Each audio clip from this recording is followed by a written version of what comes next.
কোনো দুর্নীতিবাজকে নামাজ পড়তে কিংবা হজ করতে দেখা যায়। তরুণদের মধ্যে ফুটবল ক্রিকেট নিয়ে উন্মাদনা লক্ষ্য করা যায়। বিশ্বকাপের ইতিহাস থেকে আমরা কি শিক্ষা লাভ করতে পারি? জেনারেল লাইন থেকে দায়ী হওয়ার উপায় কি? জেনারেল লাইন থেকে দায়ী হওয়ার, আল্লাহর পথের আহ্বানকারী হওয়ার সবচেয়ে বড় উপায় বা মাধ্যম হলো যে আপনি যেটাই জেনেছেন, শিখেছেন ইসলামের সৌন্দর্য বা এমন কোনো বিষয় যেটা ইসলামের ব্যাপারে মানুষকে মোটিভেটেড করে, এরকম বিষয় আপনি যেটি জেনেছেন সেটা অন্যের কাছে পৌঁছে দিবেন।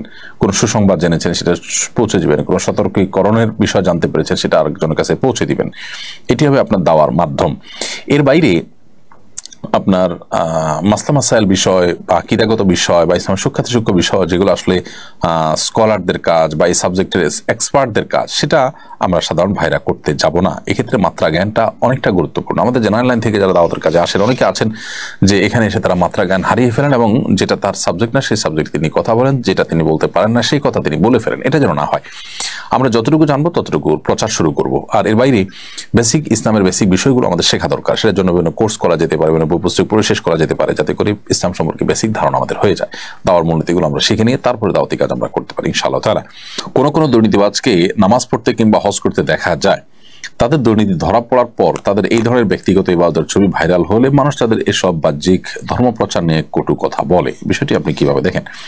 দেখুন, যারা দুর্নীতি করে এদের বেশিরভাগ মানুষই দেখবেন যে তারা নিজেদেরকে সেকুলার দাবি করেন, বিভিন্ন রাজনৈতিক দলের তারা কর্মী নিজেকে পরিচয় দেন।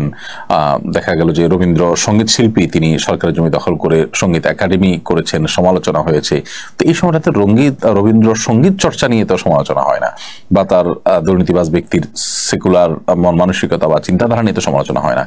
ধর্ম নিয়ে সমালোচনাটা কেমন হয়? কারণ হলো আসলে ধর্ম বা ধর্মীয় লেবাস পোশাক যাদের থাকে তারা সাধারণত অপরাধে জড়ায় না। তো তাদের যে ক্লিন ইমেজ আছে, এই ক্লিন ইমেজ যখন আপনার কোনোভাবে কেউ নষ্ট করার চেষ্টা করে, কোনো দুর্নীতিবাজ যখন সেটাকে ধারণ করে, তখন এটা চোখে পড়ে, যার কারণে এটা সমালোচনাটা বেশি হয়।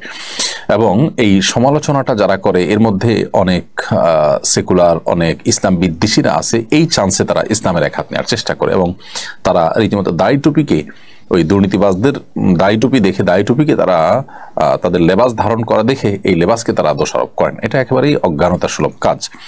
কারণ 10 টাকার নোট জাল হয় না, 1000 টাকার নোটের জাল হয়। কারণ 1000 নোটের মূল্য এবং ভ্যালু অনেক বেশি, 10 টাকার নোটের তেমন কোনো মূল্য নেই। তো যার জাল হয় সে আসলে দোষী হয় না। 1000 টাকার নোটে কোনো দোষ থাকে না, বরং যে জাল করে দোষটা তারই হয়ে থাকে। বরং তার জাল করা দেখে 1000 টাকা নোটের মূল্য এবং মর্যাদা বোঝা যায়। ঠিক একইভাবে যে দুর্নীতিবাজ, সে যদি ধর্মীয় লেবাস ধারণ করে, তাহলে সে এই ধর্মীয় লেবাস ধারণ করে সে মূলত ধর্মীয় লেবাস, এটা যে অনেক মর্যাদার, এটা যে অনেক সম্মানের, এটা যে সততার প্রতীক, এটা সে বরং প্রমাণ করেছে। এবং এখানে দোষটা তার, লেবাসের এখানে কোনো দোষের বিষয় না, বরং এখান থেকে লেবাসের মর্যাদা আরো মাহাত্ম্য আরো বেশি ফুটে ওঠে। তরুণদের মধ্যে ফুটবল ক্রিকেট নিয়ে উন্মাদনা লক্ষ্য করা যায়। বিশেষত ফুটবলারদের লাইফস্টাইল অনেকে ফলো করে। শরীরে তাদের মতো ট্যাটু আঁকা এবং হেয়ার কাট গ্রহণের প্রবণতা দেখা যায়। তাদের পর ইসলাম কি বলে? দেখুন, একজন মুসলমানের আইডল হবেন প্রিয় নবী সাল্লাল্লাহু আলাইহি ওয়াসাল্লাম। প্রিয় নবী সাল্লাল্লাহু আলাইহি ওয়াসাল্লাম এবং সাহাবা ইকরাম, খোলাফা রাশেদা, তারা হবেন মুসলমানের আইডল, মুসলমানের আদর্শ। এর বাইরে মুসলমানদের কোনো আইডল বা কোনো আদর্শ আসলে অমুসলিমদের মধ্যে থাকতে পারে না।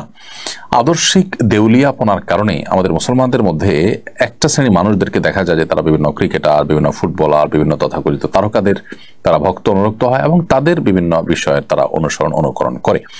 একজন মুসলমান হিসাবে এটি আমাদের জন্য কোনো অবস্থাতে জায়েজ নয়। একজন তরুণ হিসাবে আমি আমার প্রিয় নবী সাল্লাল্লাহু আলাইহি সাল্লামকে, সাহাবীদেরকে, খোলাফা রাশিদদেরকে আমি জানার চেষ্টা করি এবং জানতে পারি, তাহলে সেক্ষেত্রে এই খেলোয়াড়রা কখনো আমাদের আইডল হতে পারে না। তো এই উন্মাদনার কারণে তাদের লাইফস্টাইল ফলো করা, এটি আমাদের ইমানের দুর্বলতার কারণে হয়ে থাকে। আপনি যদি প্রিয় নবী সাল্লাল্লাহু আলাইহি সাল্লাম, সাহাবা ইকরামের বীরত্ব গাথা জানেন, আপনি যদি তাদের আত্মত্যাগ জানেন, আপনি যদি তাদের মানবিক গুণাবলীর কথা জানেন, আপনি যদি তাদের জীবনের যে উন্নত দিকগুলো আছে সেগুলো যদি আপনি জানেন, তাহলে সেক্ষেত্রে আপনি কখনো কোনো ফাসিক, কোনো কাফের, কোনো আল্লাহ দ্রোহী, কোনো জাহান্নামের পথযাত্রী কোনো মানুষের আপনি অনুকরণ বা অনুসরণ করতে পারেন না, বা তার ভক্ত আপনি অন্তত হতে পারেন না। তো নবী করিম সাল্লাল্লাহু আলাইহি ওয়াসাল্লাম বলেছেন, মান তাশাব্বাহা বিকওমিন ফাহুয়া মিনহুম, যে ব্যক্তি কারোর সাদৃশ্য গ্রহণ করবে, কোনো সম্প্রদায়ের কোনো দলের মানুষের সাদৃশ্য গ্রহণ করবে, সে তাদের অন্তর্ভুক্ত হবে।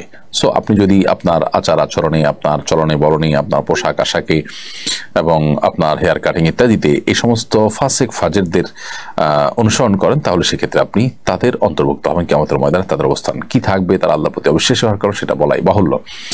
তো এগুলো হলো আমাদের চিন্তাগত এবং আদর্শিক দেউলিয়াপনার কারণে হয়ে থাকে। আল্লাহ তাআলা আমাদেরকে হেদায়েত দান করুন। আর ট্যাটু আঁকা এমনিতেই তো নাজায়েজ এবং গুনাহের কথা, তাদের অনুসরণ করার কারণে সেটি ডাবল গুনাহের বিষয়ে পরিণত হবে। এরপর প্রশ্ন হলো, কারবালার ইতিহাস থেকে আমরা কি শিক্ষা লাভ করতে পারি? কারবালার যে ইতিহাস, সেই ইতিহাস থেকে আমাদের শিক্ষা লাভের অনেক বিষয় আছে। তার মধ্যে থেকে একটা হলো যে যাকে তাকে বিশ্বাস করতে নেই, বরং বুঝে শুনে মানুষকে বিশ্বাস করতে হয়। বিশেষ করে প্রতারক মুনাফিকদের ব্যাপারে সতর্ক থাকতে হয়। ইমানদার নেককার আল্লাহর প্রিয় বান্দারা মুনাফিকদের মুনাফিকিতে অনেক সময় বিভ্রান্ত হন, অনেক সময় ভুলের মধ্যে পা বাড়ান। এটা সরলতার কারণে, এটা ইমানের কারণে। আল মুমিনু গীরুন কারীম, ইমানদার তিনি কারোর তার সরলতার কারণে কেউ প্রতারণা করলে তার প্রতারণা তিনি অনেক সময় দেখা যায় প্রতারিত হয়ে পড়েন। তবে একই ঘটনায় বা একই ইস্যুতে বারবার তিনি প্রতারিত হবেন না, সেটাও নবী সাল্লাল্লাহু আলাইহি ওয়াসাল্লাম বলেছেন যে মুমিন এক গর্তে দুইবার পড়বে না। তো হুসাইন রাদিয়াল্লাহু তাআলা আনহুকে যারা ডেকে নিয়ে গিয়েছিল, পরে তারা তাদের প্রতিশ্রুতি রক্ষা করেনি। এখান থেকে আমরা শিখলাম বা আমাদের শিখার বিষয় আছে যে আসলে কেউ আমাদেরকে আপন বললেই আমরা সবসময় আপন হিসাবে তাদেরকে গ্রহণ করব না।